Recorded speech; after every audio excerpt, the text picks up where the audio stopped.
Bismillahirrahmanirrahim. Assalamualaikum warahmatullahi wabarakatuh. Alhamdulillahirabbil alamin wassalatu wassalamu ala asyrafil anbiya'i wal mursalin sayyidina wa maulana Muhammadin wa ala alihi wa sahbihi ajma'in, amma ba'du. Jemaah sekalian yang kami hormati, beberapa waktu lalu saya membuka grup Muhammadiyah, grup Facebook Muhammadiyah. Jelas namanya adalah Facebook Muhammadiyah. Di situ ada salah seorang yang mengirimkan video Ustadz Adi Hidayat, di mana beliau menyampaikan tentang pembagian bid'ah menjadi bid'ah hasanah dan bid'ah sayyi'ah. Secara gamblang beliau menyampaikan pendapat ulama dan tidak menyalahkan terkait pembagian bid'ah hasanah dan bid'ah sayyi'ah. Namun komentar-komentar yang muncul di bawahnya banyak sekali yang justru menghujat Ustadz Adi Hidayat, sampai ada yang mengatakan Ustadz Subuhat. Ustadz Subuhat artinya Ustadz yang membawa paham sesat, yang fatwa-fatwanya, ajaran agamanya tidak perlu diikuti. Bahkan ada yang sampai mengatakan mestinya Ustadz ini malu, mestinya Ustadz ini belajar ke Madinah karena di sana sumber Islam yang sesungguhnya. Yang kedua, terkait pandangan beliau tentang ayat-ayat mutasyabihat, di mana beliau melakukan takwil, di mana istawa diartikan dengan qudratullah fauqa qudratihim, atau diartikan sebagai kekuasaan al-mulk dan lain sebagainya. Tanggapan-tanggapan yang ada di bawahnya juga sangat luar biasa menghujat Ustadz Adi Hidayat.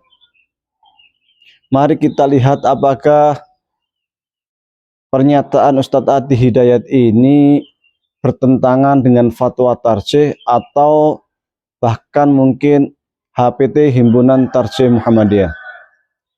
Terkait pembagian bid'ah ini ada di fatwa tarjih, bisa dilacak di Suara Muhammadiyah edisi 1 November tahun 2019.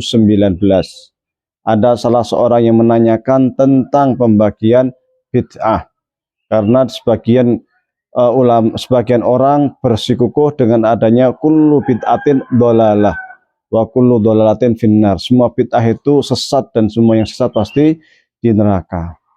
Di sana dijelaskan panjang lebar pandangan para ulama terkait dengan pembagian bid'ah. Setidaknya ada dua pandangan yang disampaikan oleh fatwa tarjih. Yang pertama, arti bid'ah yang diartikan sebagai membentuk perkara baru, kata bada', badi'us samawati wal ard, menciptakan langit dan bumi, badi'. Kemudian secara syarak, maksudnya adalah menurut fatwa tarjih, bid'ah itu membuat perkara baru dalam urusan agama. Dalam urusan agama yang memang tidak ada landasan dari hukum syariat. Kemudian fatwa tarjih menyampaikan dua pendapat. Yang pertama pendapat dari Imam Syatibi, yang kedua pendapat dari madhab Syafi'i. Imam Syatibi di sana juga menyampaikan bahwasanya bid'ah itu merupakan perkara dalam urusan agama yang tak ada landasannya hukum syariat, yang dilakukan menyerupai ritual keagamaan. Sementara terkait dengan adat istiadat bukan termasuk dari bid'ah. Kemudian dalam madhab Syafi'i disampaikan bahwasanya memang para ulama madhab Syafi'i membagi bid'ah menjadi dua. Yang pertama bid'ah hasanah, yaitu sebuah bid'ah atau menambah dalam urusan agama namun masih ada di dalam koridor hukum syariat, ada dalil Al-Quran atau sunnah atau aqwal sahabat atau ijma' atau qiyas, maka hal-hal baru tersebut tetap dapat digunakan, tetap dapat dilaksanakan, dan itu sesungguhnya bagian dari bid'ah hasanah itu. Adapun bid'ah sayyi'at adalah bid'ah yang memang tidak ada landasan hukum syariat sama sekali. Kemudian di bagian akhir, Muhammadiyah tidak menyalahkan pendapatnya Imam Syafi'i atau madhab Syafi'i yang membagi bid'ah menjadi hasanah dan sayyi'at, sama sekali tidak memberikan komentar yang menyalahkan. Di situ Fatwa Tarsih memberikan kesimpulan bahwasanya bid'ah menurut Muhammadiyah adalah menambah-nambah dalam urusan agama hanya terkait dua hal. Yang pertama terkait dengan akidah, dan yang kedua terkait dengan ibadah mahdhah.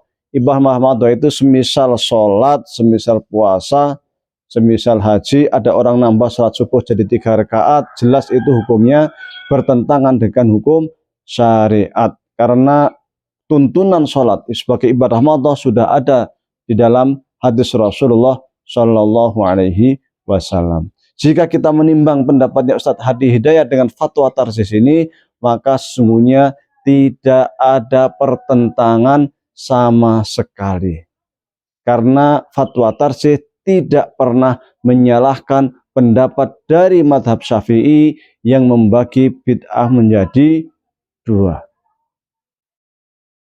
Yang kedua, terkait dengan takwil. Jika kita membuka HPT, Himpunan Tarsih Muhammadiyah, sesungguhnya takwil itu bagian dari metode yang digunakan oleh Muhammadiyah. Di HPT disebutkan taslim atau takwil. Taslim tetapi makna zahir ghairul murad, bahwa makna yang terkandung di dalam ayat-ayat mutasyabihat seperti yadullah fawqa aydihim, tangan Allah di atas tangan mereka, maka kita hanya memahami kata tangan saja, tapi maknanya tidak kita ketahui, hanya Allah Subhanahu wa taala yang mengetahui, karena secara jelas di dalam HPT dikatakan makna zahir ghairul murad, makna yang ada di dalam kata-kata ayat itu bukan makna yang dimaksudkan oleh ayat Al-Qur'an. Au bitakwilin, atau dengan takwil, tapi dengan catatan bil qarail makbulah, dengan atau bi qarain makbulatin, dengan korina indikator yang memang sesuai dengan landasan-landasan di dalam memberikan takwilan. Jadi apa yang disampaikan oleh Ustadz Hadi Hidayat, baik terkait dengan bid'ah hasanah sayyi'ah, pembagian bid'ah tadi, ataupun terkait dengan cara memahami ayat-ayat mutasyabihat dengan taslim atau tafwid dan takwil, itu sama sekali tidak bertentangan dengan fatwa dari Majelis Tarsih maupun dari keputusan Himpunan Putusan Tarsih Muhammadiyah. Yang kedua, sebagai jamaah Muhammadiyah, sejatinya semestinya rujukan kita merupakan produk-produk dari Himpunan Putusan Tarsih, sehingga kita mempunyai pegangan yang jelas, yang kuat. Sekiranya Fatwa Tarsih tidak menyalahkan madhab lain atau pendapat lain, maka tidak sejatinya, tidak semestinya kita juga menyalahkan pendapat lain yang berbeda.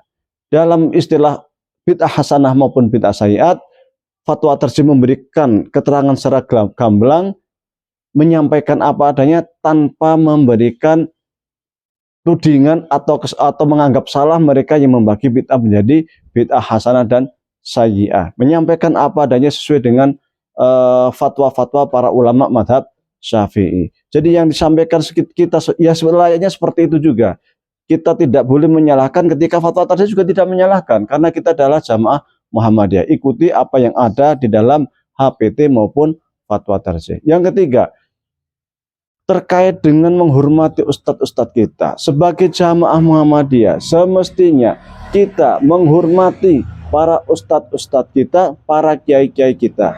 Hadi Hidayat itu adalah Ustadz Muhammadiyah. Berkali-kali beliau menyampaikan kita harus bangga menjadi orang Muhammadiyah. Ketika tabligh akbar di Solo, beliau bahkan membangkitkan semangat kepada jamaah Muhammadiyah supaya bangga menjadi warga atau jamaah Muhammadiyah. Secara kemuhammadiyahan jelas beliau orang Muhammadiyah, salah satu ulama kebanggaan Muhammadiyah. Maka terhadap kiai-kiai kita, terhadap ulama-ulama kita mesti andap asor, mesti hormat. Jangan kemudian kita mencaci, menghina merendahkan, itu bukan tipe dari jamaah Muhammadiyah. Mereka yang menganggap bahwa Ustadz Adi Hidayat adalah Ustadz pembawa paham syubhat atau pembawa ajaran sesat, dipastikan mereka ini adalah penumpang gelap di Muhammadiyah. Di grup Muhammadiyah ngakunya sebagai anggota Muhammadiyah, sebagai jamaah Muhammadiyah, pernah sekolah di Muhammadiyah, tetapi ketika rujukannya bukan dari Muhammadiyah, bahkan menyalah-nyalahkan fatwa tarjih, menyalah-nyalahkan para asatid Muhammadiyah, mentahdir para asatid Muhammadiyah. Tipe-tipe seperti ini, orang yang mudah menyalahkan, orang yang mudah mentahdir para ustadz Muhammadiyah ini, dipastikan mereka bukan jamaah Muhammadiyah. Mereka adalah jamaah penyusup yang berusaha untuk merebut ideologi Muhammadiyah, merusak ideologi Muhammadiyah dari dalam, dan bahkan mungkin bisa jadi mereka juga akan merebut amal usaha Muhammadiyah. Jamaah-jamaah seperti ini perlu kita waspadai, di akar rumput perlu kita waspadai. Oleh karena itu, fatwa-fatwa terkait dengan produk tarjih Muhammadiyah, himpunan tarjih Muhammadiyah, dan lain sebagainya yang terkait dengan ideologi kemuhammadiyahan memang perlu kita sosialisasikan di akar rumput supaya jamaah lebih paham tentang kemuhammadiyahan. Jangan sampai ngakunya Muhammadiyah tapi rujukannya ke Syekh bin Bas, ke Syekh Utsaimin, ke Syekh Albani, tidak tahu tentang Muhammadiyah. Gerakannya keras, dikit-dikit mengatakan ini bid'ah, dikit-dikit salah, dikit-dikit syirik, dan lain sebagainya, tanpa merujuk fatwa tarjih. Jika disodir fatwa tarjih, karena dianggap berbeda dengan pendapatnya, kemudian dikatakan fatwa tarjih salah, fatwa tarjih sesat, fatwa tarjih tidak sesuai dengan sunnah. Gerakan seperti ini adalah bukan dari ciri khas ideologi Muhammadiyah. Maka kita harus kuatkan penguatan ideologi Muhammadiyah dari akar rumput supaya tidak mudah disusupi oleh gerakan-gerakan yang mencoba merongrong Muhammadiyah dari dalam. Kita bela ustadz kita bela produk kita, hasil dari fatwa tarjih, hasil dari munas tarjih, supaya juga dapat diamalkan oleh jamaah Muhammadiyah dan supaya akar rumput mengetahui tentang paham keagamaan sesuai dengan yang telah digariskan oleh para ulama Muhammadiyah. Wallahu a'lam. Wabillahi taufiq wal hidayah. Assalamualaikum warahmatullahi wabarakatuh.